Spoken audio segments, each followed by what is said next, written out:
Yes, my lord. No more my lord. I'm your father. I swear, Hal, I plan to tell you. I'm sorry Istvan, of all people, beat me to it. But now, we have more urgent matters to deal with, Later, we'll have time to talk about it. What do you say?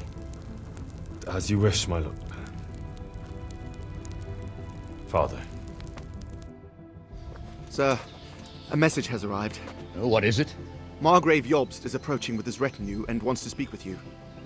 Who's Jobst? Jobst of Luxembourg is cousin to King Wenceslaus and Sigismund. He's the Margrave of Moravia. Only a year ago, he was collaborating with Sigismund in the League of Lords. He betrayed King Wenceslas and his ally Prokop.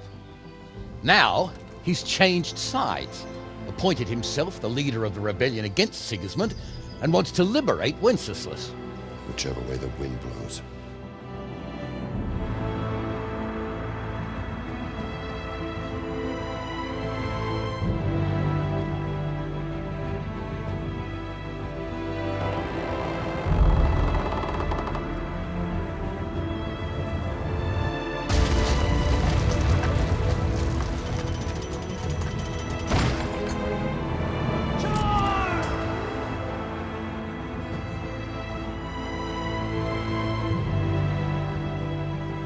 Sir, you're all noblemen here, all bound by honor. I give you my word as a knight and lord, and that of my companions. If you release Lady Stephanie and Sir Radzig, you may leave the castle with your men and go on your way unharmed. And just how far will we get? What good will it do me if your men attack us in the woods instead of here? If you give me your word of honor that you will leave and never return, I promise you safe passage to the boundary of this fiefdom. What happens after that is up to you, and the will of God Almighty. Very well then, but I want a small safeguard. I'll give you her ladyship, but Radzig comes with me. I'll release him in Skalitz. Out of the question! Is our word not good enough for you? Is mine not good enough for you? I swear I'll release him when I get to a safe distance. I'll go with him, Hanush. Let the Lady Stephanie have her freedom now. Father! Don't worry, son. I trust Lord Toth's self-interest more than his word. He wouldn't be fool enough to harm me. If you're certain, Radzig. Prepare horses and supplies, and tell your men to pull back. We'll come down. You heard him. Get to work. And any man who breaks this truce answers to me! They really are heading for Skalitz. Mount up, Henry. You've heard what he'll do if we follow them. We're not going to follow them. We just have to collect your father. Or do you want him to walk back here when they release him?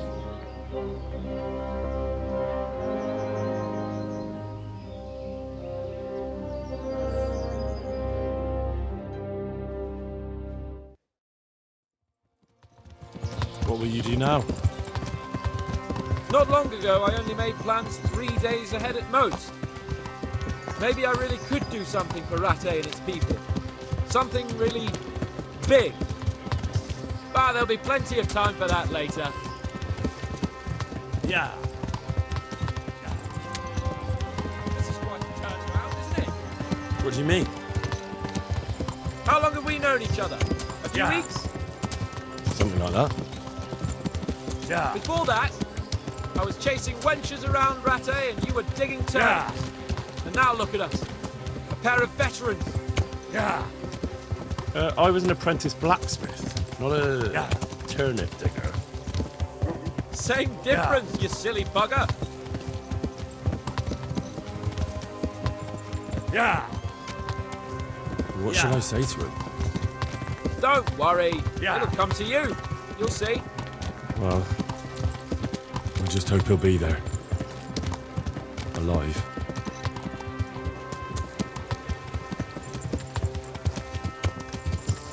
The way you found Toth. Sneaking into Brannick all on your own. Well, what I mean is, hats off to you, Hal. You wouldn't catch me doing that. Truth is, I didn't think much about it. I just felt I had to do it.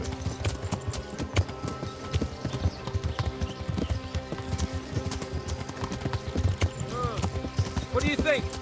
Will Toth keep his word? The noble, right? Yes.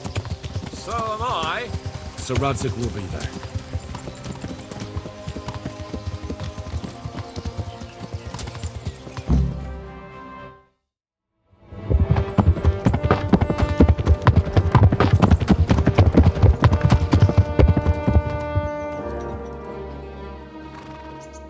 There's no sign of them.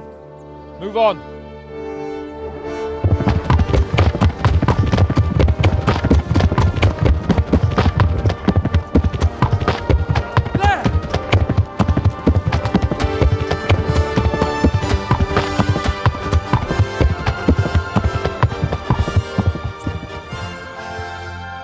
I'm glad to see Istvan kept his word, sir.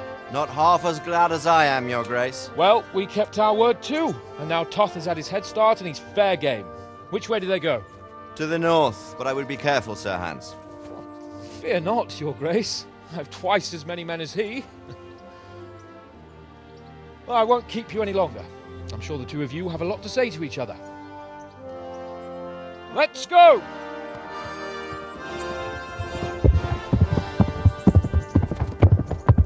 You alright, Father?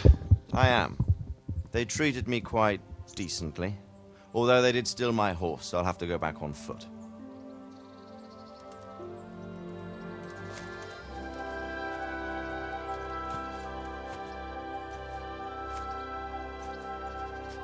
It looks like it's all over. Not by a long shot. It won't be over until we get this mess cleared up. And catch that bastard. How could we let him go? Would you rather we killed him? Even if it meant Lady Stephanie and I died too? No, of course not. But what was to stop us from killing him after the exchange? Honor? Honor? If the word of honor of a nobleman could not be trusted, then he would never have agreed to the exchange. And where's the honor in abandoning your son? You know how it is. We were young. It happened. And I couldn't marry a commoner. Then your father, Martin, came along and took care of both of you. He knew it. What? That I was your father? Certainly. He was a great man. He took you as his own. And always kept an eye on you. Of that you can be sure. I know so little about his past. He told you nothing?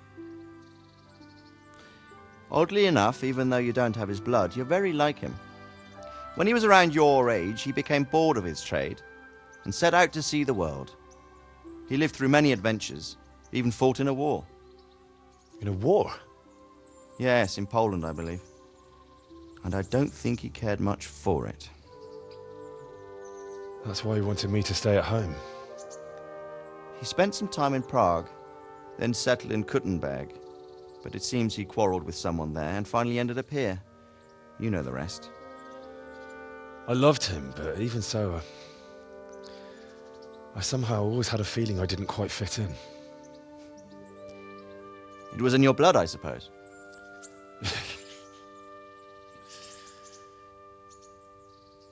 I lost the one thing I had left from him. Your sword. Ah, the sword. It's not my sword. It's yours. For a moment there, it was so near, yet so far. Oh, well, it can't be helped. It was almost within my grasp, but just then I had something else on my mind. Well, I think we may yet have a chance to get it back. This business with Toth is not yet over, unfortunately. That's a chance I'd welcome.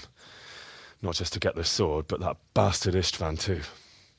And then I'll find that German whoreson who torched Skalitz, and I'll slay him with it. I'll never forget his face. Or his name. Margrave von Aulitz. Those are noble intentions, son. But don't forget there are other things in this world that are worth living for. Like what? Look around you. Blue skies overhead, green grass underfoot, beautiful girls. Good wine, a few good friends, and a fine steed under your backside. Those are things worth living for. Though I can't deny that swine who killed your mother must pay for what he did. But it's better not to dwell too much on that at the cost of those other things. On the subject of steeds, I think we'll have to ride like the Knights Templar. How's that? 2 up. One day I'll tell you how they got their seal. You can take the front.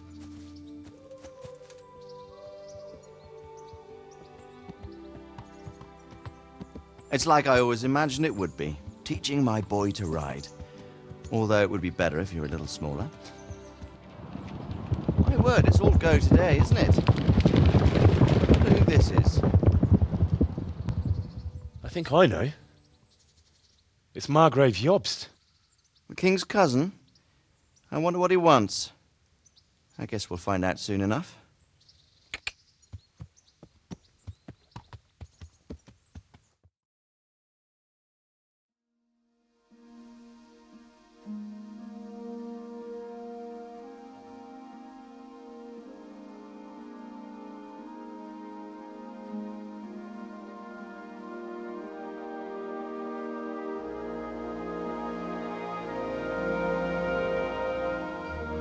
Doing well, son. Father. Come now. You know who sired you. That doesn't matter now.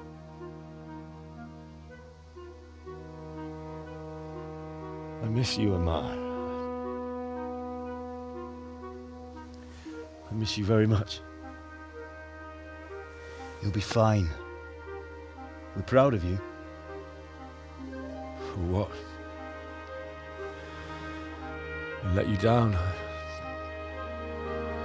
I lost the sword. I let that bastard get away. Don't be so hard on yourself. There was nothing you could have done to save us. And someone has to live and carry the torch. As for the sword, it's just a thing. You didn't want me fighting.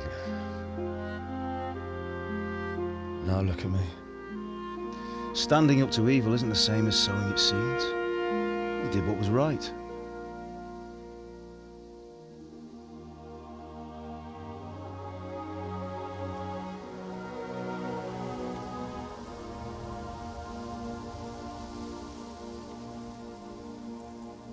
I have to leave you now. Oh, please. You know I can't stay.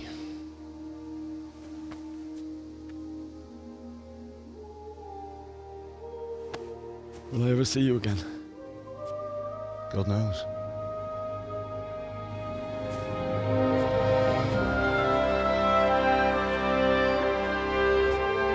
Make her proud.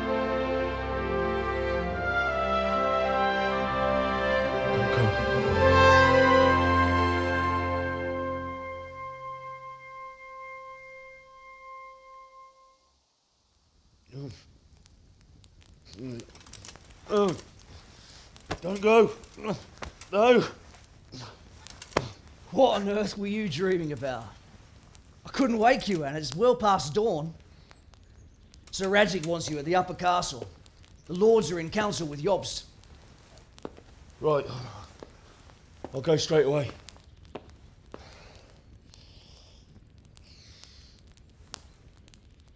What is it? It's just... I don't know how to address you anymore. All of a sudden you're Sir Radzig's son, hobnobbing with lords and ladies. And here's me, as common as muck. Oh, give over, you idiot. Do I look like a lord to you? Not really. You're as much a lord as I am a nun. And I've never looked good in a habit. Get out of here! Or I'll have you clapped in the stocks.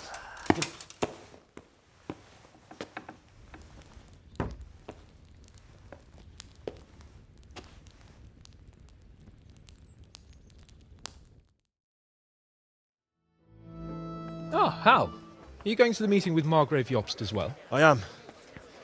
What about Istvan? I assume... That we didn't catch him? No. Because if we had, you'd be the first one to know. Have no fear. We'll get him eventually. I hope you're right. Anyway, let's go and see what Jobst wants from us.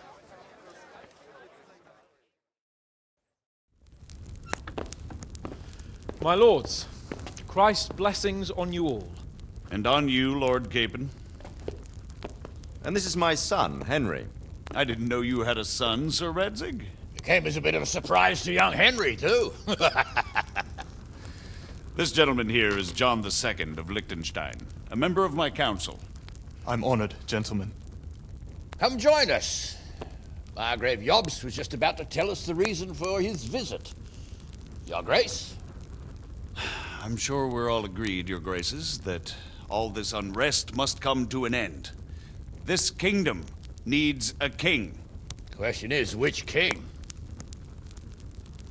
My cousin, Wenceslas IV, who is being held in captivity. I have to confess, my lord, that your answer surprises me a little. If I'm correctly informed, until recently you sided with your other cousin, Sigismund. That I cannot deny, and I have always stated my position plainly. But times have changed. How have they changed, Your Grace? Sir, there is one thing on which we undoubtedly concur. That King Wenceslas, unfortunately, did not inherit his father's gift for governing. Sadly, his failures have cost Bohemia, the nobles, and our whole Luxembourg family a great deal of money and effort. How did the king let it go so far, damn it? It's in his temperament. He cares only for wine, women, and the hunt. A king, in fact, who never wanted to be king. Then why didn't he just let his brother have the crown? Young sir, the crown weighs heavy when there are duties to be performed. But to surrender it means giving up great privileges, too. But he did surrender power to his brother. When things started getting out of hand, Wenceslas appealed to Sigismund for help in restoring order. What, you're saying Wenceslas invited him here? This is starting to make my head spin. Actually, it makes sense when you think about it. Sigismund wanted to re-establish the power of the whole House of Luxembourg. He thought if he helped Wenceslas win the imperial crown, in return his brother would help him become the king of the Romans, and leave the actual reign of Bohemia and the empire to him. Sigismund would govern, while Wenceslas could carry on doing what he was best at, enjoying the life of the imperial court. Why wasn't Wenceslas crowned Holy Roman Emperor long ago? He was already elected king of the Romans. All he had to do was go and let the Pope put the damn imperial crown on his head. Who knows? Maybe he'd prefer hunting and consorting with bathhouse wenches to spending time with the Pope. Well, so would I must admit. Sigismund's plan seemed sound enough, but it didn't quite work out, did it? It worked for a while. He and his brother reached an agreement. Sigismund took over administration of the kingdom and began planning Wenceslas's journey to Rome for the imperial coronation. But then Wenceslas realized he would just be a puppet with a crown. I must say, Margrave Jobst, Wenceslas and Prokop behave rather like naughty children in need of a good clout about the ears. Sigismund would agree. He was already planning his rule of Bohemia, and all of a sudden, the rug was pulled from under him. I'd say he lost his patience and decided he'd drag Wenceslas to the coronation kicking and screaming if he had to. Just like a naughty child, as you say. So he abducted him and your brother Prokop too, if I heard correctly. Correct. And you helped him do it, if I heard correctly. Yes, your graces, it's true. I was there when Sigismund abducted Prokop. I thought everything could somehow be settled, that we could make my brother see sense. But Sigismund just wanted to put an end to the dispute once and for all, whatever the cost. There was nothing I could do to stop him. And that's one of the reasons why I'm here. The worst of it is that it was all for nothing. Instead of putting a stop to the revolt, it escalated it, and the result is this chaos we have today. That's true enough, sir. But I must admit now, I'm not sure what your position is. The king is incompetent, but we must protect him? The simple truth, gentlemen, is that for all of Wenceslas's faults, we have no one else. So we'll have to make do with his idleness. People like him, though. But what can we do now? Sigismund has the League of Lords behind him. Otto von Berghof, Heinrich von Rosenberg. The situation has gotten completely out of control. Now even the nobles of the League of Lords are realizing that Sigismund wasn't the right choice. So now Berghof is on your side? Are we to assemble an army together with him and face Sigismund on the field of battle? We're not in Hungary now. Such affairs may be settled elegantly, without unnecessary hostilities or expenses. I have negotiated an alliance with the Hungarian bishops, the Polish, and of course the Czech nobility, against Sigismund. Every day he is losing the ground under his feet, and that's why I need your help too. What kind of help, though? Sigismund has a massive army, and Rosenberg, Berghof, and Prague are behind him. Do you have an army you could face him with? But that's not what I mean at all.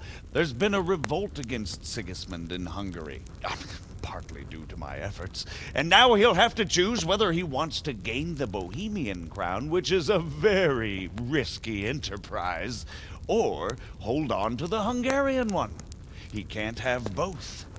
And there's a tough struggle awaiting him in Hungary. I'm not sure he'll win, and Rosenberg and Berghof know it too. They're not stupid. If the Bohemian nobility stands together, they will turn. We are men of little consequence, Margrave. Radzig here lost everything because of his alliance with Wenceslas. Sir Divish came within a hair of the same fate. Even Rattay is defenseless against Sigismund and the League of Lords. What's more, Your Grace, King Wenceslas languishes in captivity in Vienna. He can't rule too well from there. And what do you propose?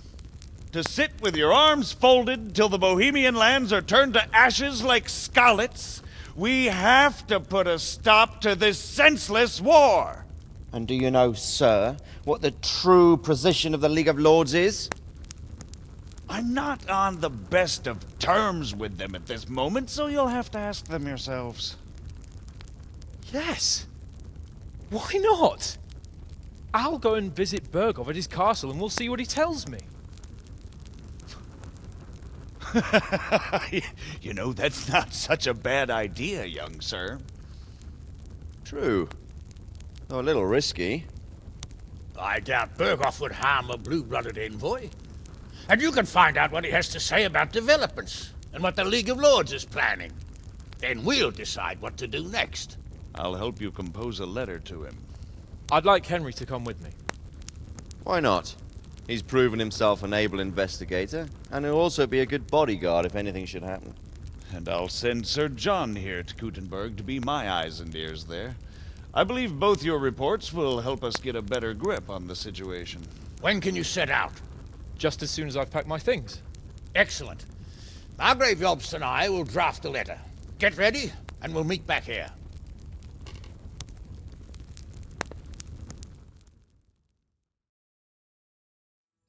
Isn't it heavy? The armor, I mean. Wouldn't you like to take a stroll somewhere? I'd love to.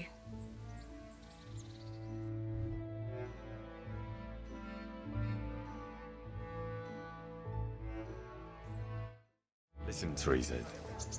There's something I ought to tell you. What is it? What's troubling you? I'm not quite sure how to tell you, so I'll just spit it out. So Radzig Kobyla is my father. And King Wenceslas is my cousin. You really had me going. No, I'm serious. What? But, Henry, how on earth could... I know. It was a shock for me, too.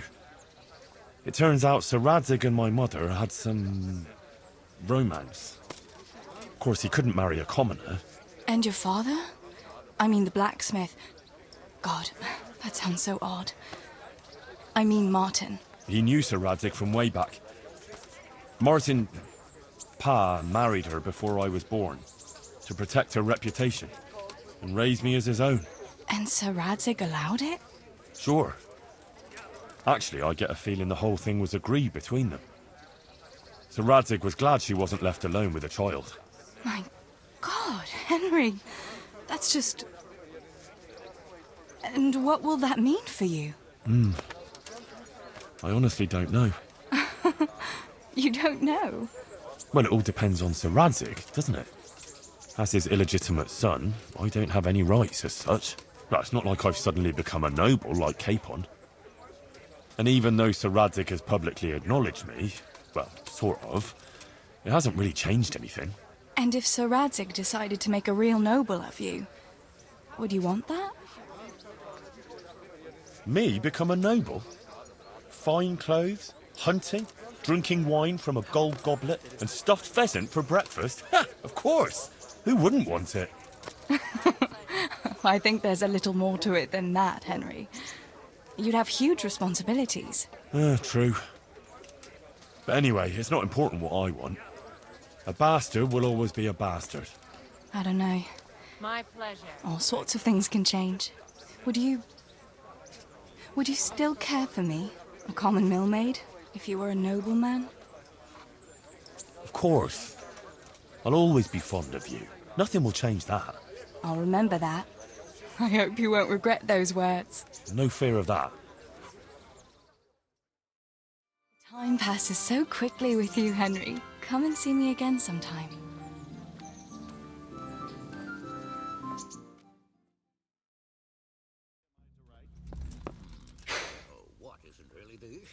So what do you think of it all, Sir Divish? I think I don't know what to think. That makes two of us.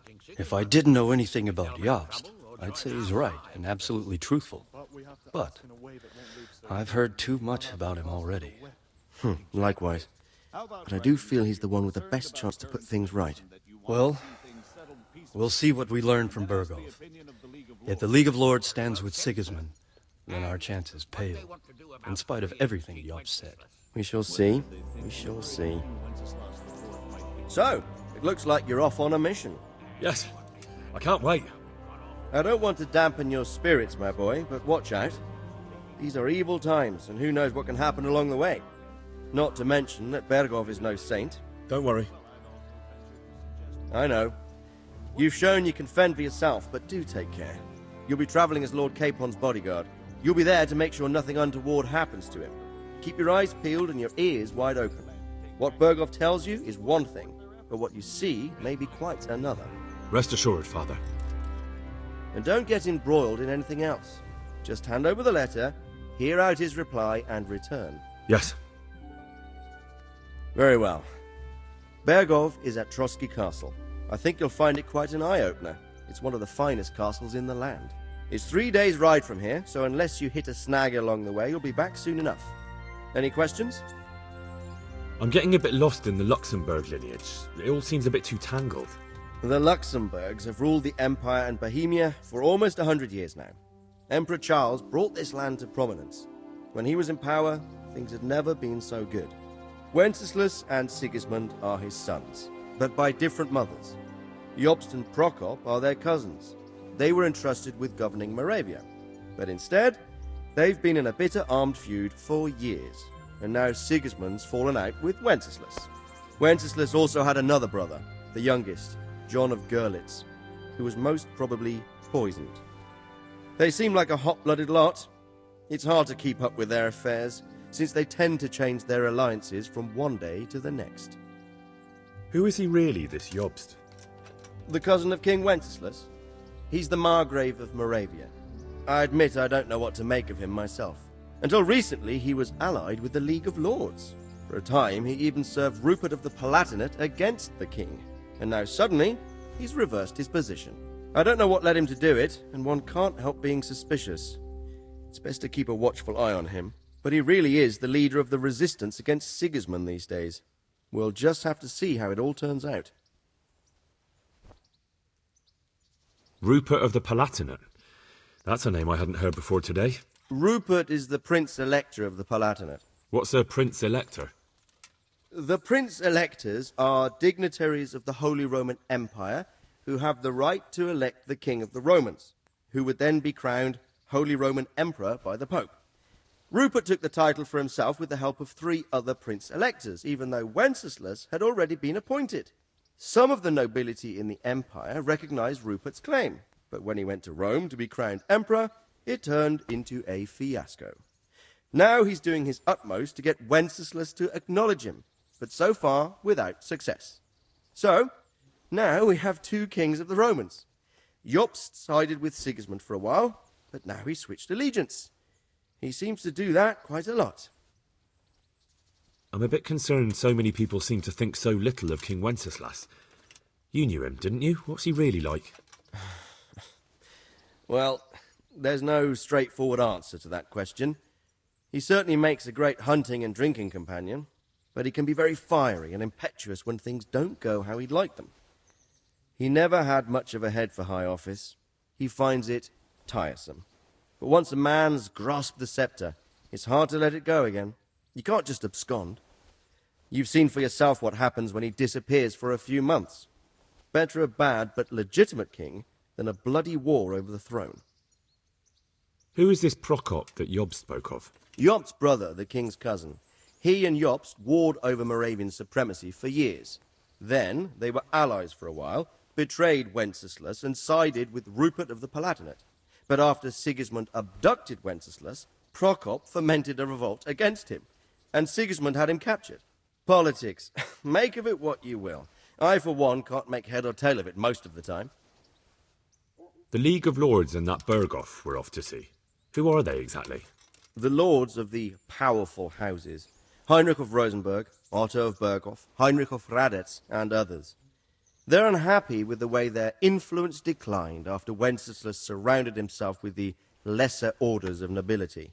They abducted the king years ago and made him bow to their will. They got away with it that time, and now they've joined forces with Sigismund and done it again. But now it seems that Sigismund's behavior is starting to rub them up the wrong way, so they may well be thinking twice. We'll see what Berghoff has to say. I don't know all that much about Sigismund. He's the king's younger brother and king of Hungary in his own right. 7 years ago, he led a crusade against the Turks and was defeated at Nicopolis. Some say it was due to the recklessness of the French knights, most of whom were mercilessly slaughtered. Sigismund is ambitious and capable. He might well make a better ruler than Wenceslas, but he's arrogant, and to our misfortune, brutal. Not long ago, he himself was held captive by the Hungarian nobility. They dislike him as much as some of the Czech and German noblemen do his brother Wenceslas. Ironically, Wenceslas joined forces with Jobst to liberate him. And now this is how Sigismund repays his brother. There's no doubt about it, God does move in mysterious ways. That young man, Sir John of Liechtenstein, why is he here? The Liechtensteins are a powerful Austrian family, with estates in Austria and Moravia. Sir John sits on Jobst's council. Since the king's being held captive in Vienna, I suppose it makes sense to have a powerful Austrian house as allies. It could be very useful. That's about all. Very well. Take the letter from Sir Hanush. And good luck, son.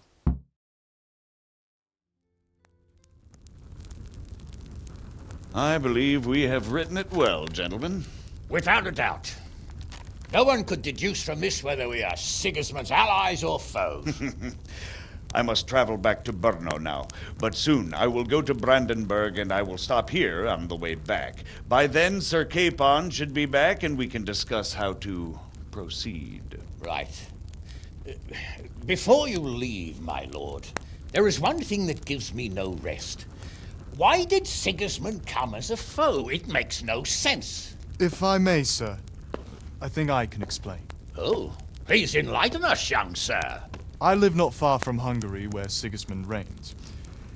It is a savage country, and the constant war with the Turks has hardened the people. They need a monarch with an iron hand. So when Sigismund felt the wind of revolt, he reacted as he would at home. Only what works on the Hungarian nobles does not work here in Bohemia. Bringing order is one thing, but slaughtering and pillaging with a horde of barbarians quite another. What purpose does that serve? But Sigismund did give the Bohemian nobles a chance to take his side. It was only when they refused his ultimatum that he lost patience and took to the sword. As for the barbarians, he could afford nothing better. The Hungarian nobility would gain nothing from joining his campaign in Bohemia. He didn't have enough coin for a regular army, and so he recruited the Cumans. What he does not pay them, they make up for in plunder. But in the end, he didn't have enough to even satisfy the Cumans. That's why he raided Gutenberg and Skalitz. He wanted the silver. That makes sense. My lords, how's the letter coming along? It's done. Then we can be on our way. Now remember what we said, boy. All you have to do is deliver the letter, listen to the answer, and come back here. Don't provoke Berghoff in any way. Provoke? Me? Never, Uncle. We'll be back in a few days. Farewell, your graces. Come, Henry, my men are waiting. I wish you Godspeed.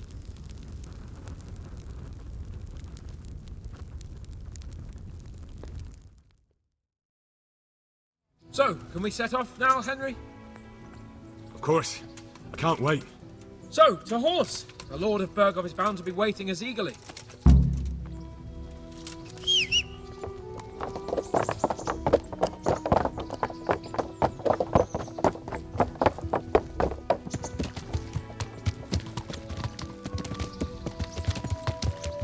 Yeah. So, how is life as a highborn bastard? I'm getting used to it. What about Radzig? Has he accounted for not owning up to you the whole time? He explained it. All will be well, I think. Glad to hear it. It's far more acceptable for a nobleman to befriend a noble bastard than a blacksmith's son. Mind you, don't come to blows with a blacksmith, my young lord. Yeah. What do you think about Sir Jobst and his plan? Well, I admit all the scheming has me a little lost. I thought Sigismund was the devil, Wenceslas a martyr, those on his side the heroes, and those against him the villains. I believed we'd rescue the king and all would be well again, but now it looks a lot more complicated. Yeah, exactly. I didn't expect the noble lords to be as noble as the angels, but I hadn't expected such a sewer. They behave like children. I can't fathom how after all this backstabbing they're somehow still on speaking terms. I don't know either. Beggars belief.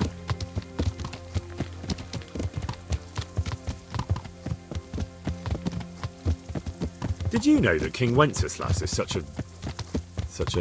Feckless drunkard? Not really. And to be honest, I'm not sure I wanted to know. I slept better believing my fate was watched over by a wise and powerful monarch. So did I. What a dismal world when you can't keep trust in your own king. On the other hand, times were better with him here than with him gone. Isn't that the truth?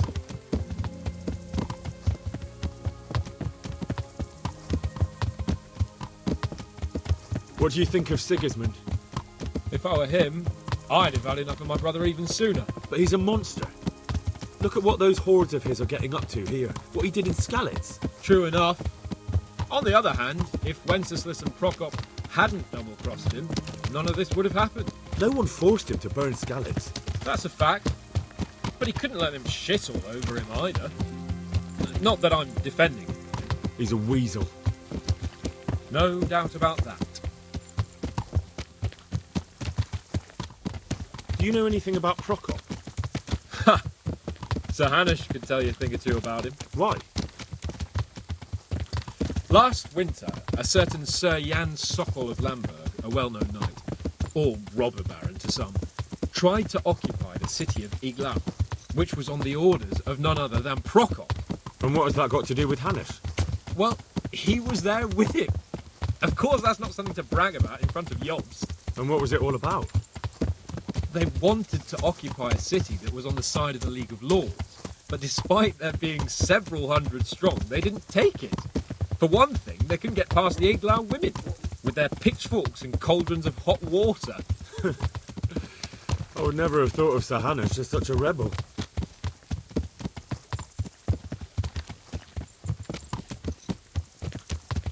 And have you heard anything about Rupert of the Palatinate? A little. He can't manage even to wrest power from a king who doesn't much care for ruling and isn't fighting back. That doesn't seem like a man who has what it takes to rule. And that's all I need to know.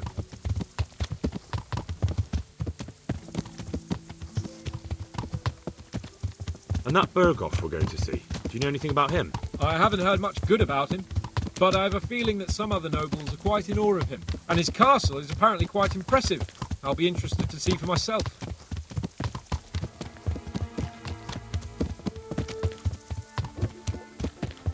And what about the League of Lords?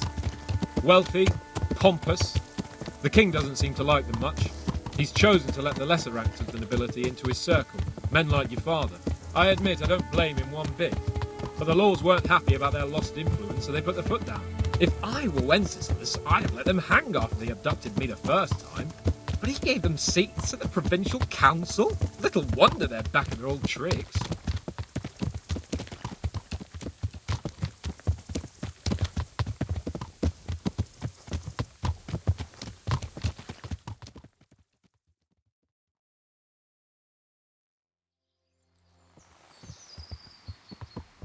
Let's get to it then. I finally have the feeling we're doing something worthwhile. We're helping to save the king. Instead of saving his drunken majesty, I'd rather find that whoreson who murdered my parents, get the sword back from him, and skewer him with it. Cheer up, Henry. I have a feeling you'll get your chance one day, and it won't be long in coming. Forward, men! Audentes fortuna juvat!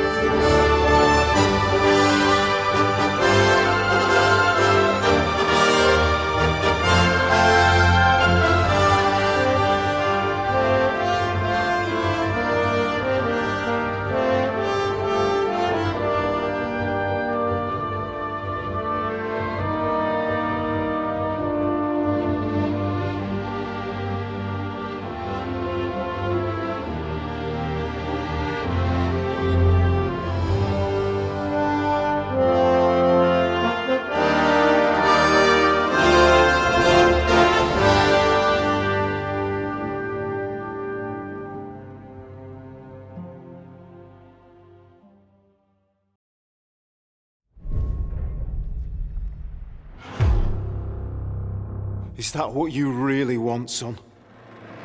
No matter how many people you kill, you can't change what's happened.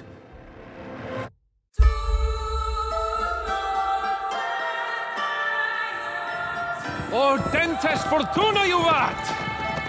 What does that actually mean? Fortune favours the brave. All we have to do is deliver a letter to Lord Otto von Bergoff and ride back again. So I wouldn't expect much excitement there. Hans, look at me. Henry! For the love of God! My boy, war is a nasty business. And it is better to have your head on your neck and your foe on his knees than the other way around. These days we have all sorts of vagabonds, drifters, outlaws and bandits roaming the country. I urge you all to be vigilant. You know who I am! You can't kill me. You're the same as me. You play the game. But you don't understand the rules. And in the end, you'll lose. I'm not like you. Sigismund is mustering his allies and their armed forces to Kuttenberg. He'll have torched all our fortresses and carried off everything that we possess. Now! Are we seriously gonna wait? Cower in a corner? Or are we gonna drive them out in shame?